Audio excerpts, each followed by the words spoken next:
हम लोग बहुत जगह अफसर रहे हैं, बाबूजी भी अफसर रहे हैं, तो बदली होती रहती थी, अफसर कॉलोनी थी। पत्नी ने एक दिन आपसे कहा कि जो पड़ोसी है ना अफसर, वो बढ़िया आदमी है, सो आज केला भेजा था बच्चों के लिए। ठीक, ये विचार है, सूचना आपको मिली है। फिर दूसरे दिन पत्नी ने कहा कि उसकी बीवी कद्दू भेजी है सब्जी के लिए। खाली आपके दिमाग में न्यूज आ रहा है, विचार आ रहा है। धीरे धीरे आपको लगेगा कि पड़ोसी बढ़िया आदमी। एक दिन आपकी पत्नी ने कहा कि देखिए ना, उसको बुखार लग गया है उनके बचवा को, तो आप कहेगा चलो ना दिखाते हैं। देखिए, अब दिमाग से बात दिल में आने लगी, उसके बच्चे को देखने आप जाने लगे। इसका उल्टा देखिए, आपका बच्चा फूल तोड़ने पड़ोसी के यहाँ गया, डांट दिया पड़ोसी ने, आके आपको बोला कि मम्मी मम्मी मम्मी हमको डांट दिया, फूल तोड़ने गए थे। ठीक, एक सूचना आपको मिली, एक विचार आपके दिमाग में घुसा। फिर दूसरे दिन ऐसा ही कुछ हुआ, फिर तीसरे दिन ऐसा ही कुछ हुआ।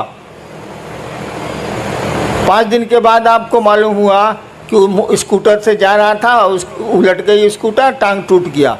आपके बाद ठीक हुआ साले को, ठीक हुआ साले को। देखिए, अब दिमाग से, अखबार का न्यूज़ नहीं है ये, अखबार में रोज एक्सीडेंट होता रहता है, आप कहाँ कुछ सोचते हैं। यानी आपके दिल में बात आ गई, अब ये दुश्मनी का भाव पैदा हो रहा है।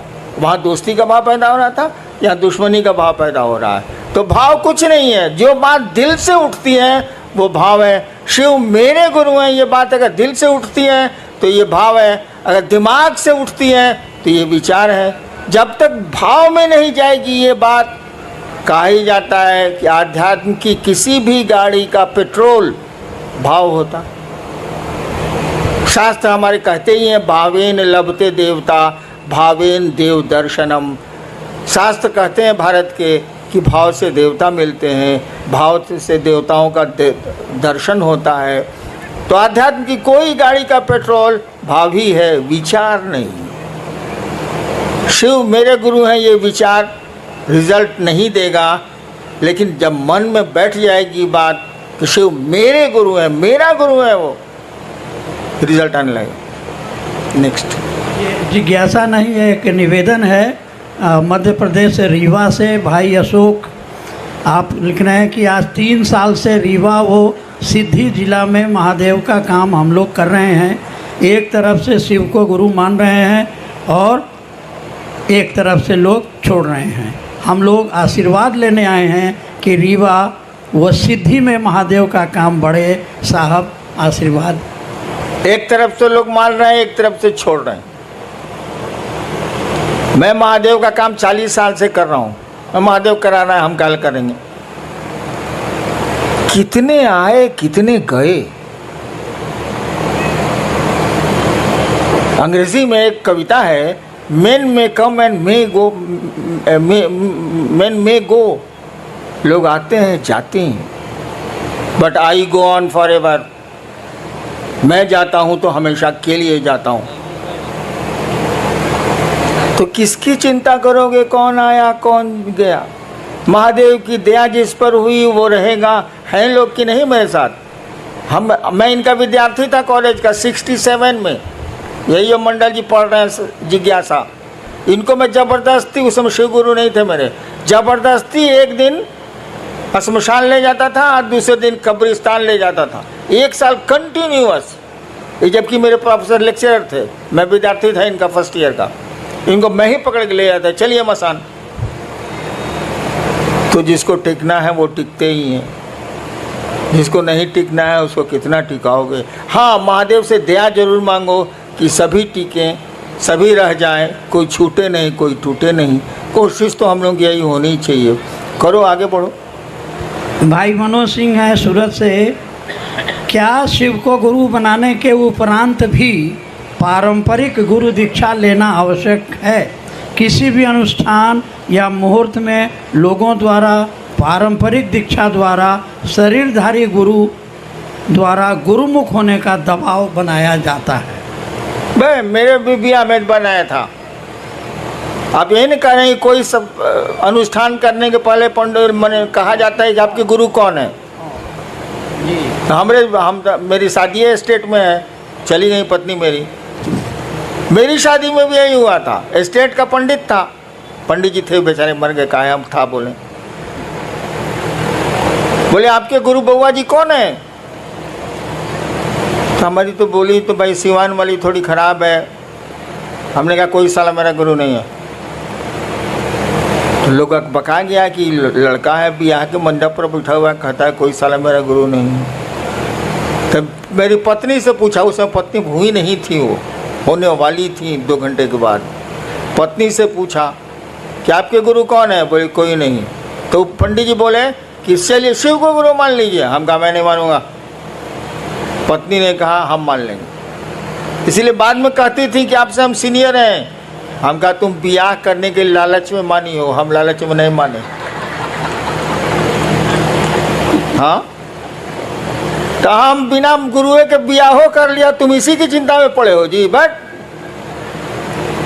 इससे बड़ा कोई अनुष्ठान होता है ब्याह से ज़्यादा बड़ा? मस्ती करो, कहो कि शिव मेरे गुरु है। दीक्षा की क्या जरूरत है? गुरु की दिया ही दीक्षा होती है। दीक्षा का मानी समझते हो यार? जी, एक कई लोगों की ये जिज्ञासा है, जिसमें मुंबई कल्याण से हैं भाई सुनील मौर्य। तो शिव को गुरु बनाने के बाद भी कठिनाइयाँ पीछा नहीं छोड़ रही,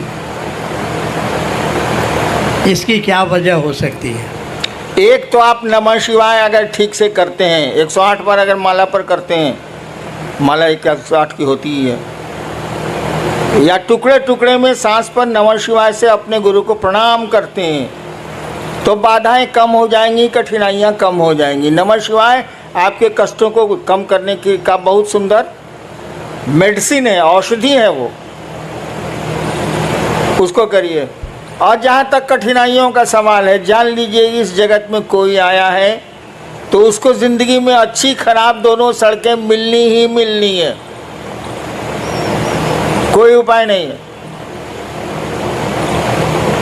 आपकी ज़िंदगी के रास्ते उबड़ खाबड़ मिलेंगे ही मिलेंगे, अच्छे 4 लेन भी मिलेंगे उसमें, लेकिन ज़्यादा खतरा यही है कि उसमें उबड़ खाबड़ ही रास्ते मिलेंगे आपको ज़िंदगी में। चलना तो पड़ेगा ही पड़ेगा। होशियारी इतनी ही है कि सवारी बढ़िया कर लीजिए। अगर ट्रैक्टर से जा रहे हैं उबड़ खाबड़ में तो कमर टेढ़ी हो जाएगी। स्कॉर्पियो से चले जाइए तो कमर नहीं टेढ़ी होगी, खाली जर्क महसूस होगा। तो ज़िंदगी के रास्ते तो उबड़ खाबड़ मिलेंगे, सवारी ठीक कीजिए, शिव की सवारी लीजिए। जर्क तो उसके बाद भी महसूस होगा, लेकिन कमर टेढ़ी नहीं होगी। रास्ते नहीं बदले जा सकते, सवारियां बदली जा सकती हैं। शिव की सवारी ले लो, शिवयान ले लो, यान माने सवारी, शिवयान ले लो, वायुयान, शिवयान ले लो, निकलते चलो निकलते चलो। थोड़ा बहुत तो जर्क लगता ही लगता है, अच्छी सड़क मिलेगी तो नहीं लगेगी। जीवन में कठिनाइयाँ आएंगी ही आएंगी। धरती पर जो भी आया है आज तक परेशानियों में रहा है वो, और उसमें उसने काम किए हैं। पहाड़ों पर वो चढ़ते हैं जिनको चढ़ना होता है, नहीं तो सीढ़ियाँ भी पहाड़ होती। इंसान के लिए सीढ़ियाँ भी पहाड़ होती हैं। और कोई है जो एवरेस्ट पर भी चढ़ता है और जिसका नाम होता है शेरपा तेंजिंग, दुनिया जानती है उसको।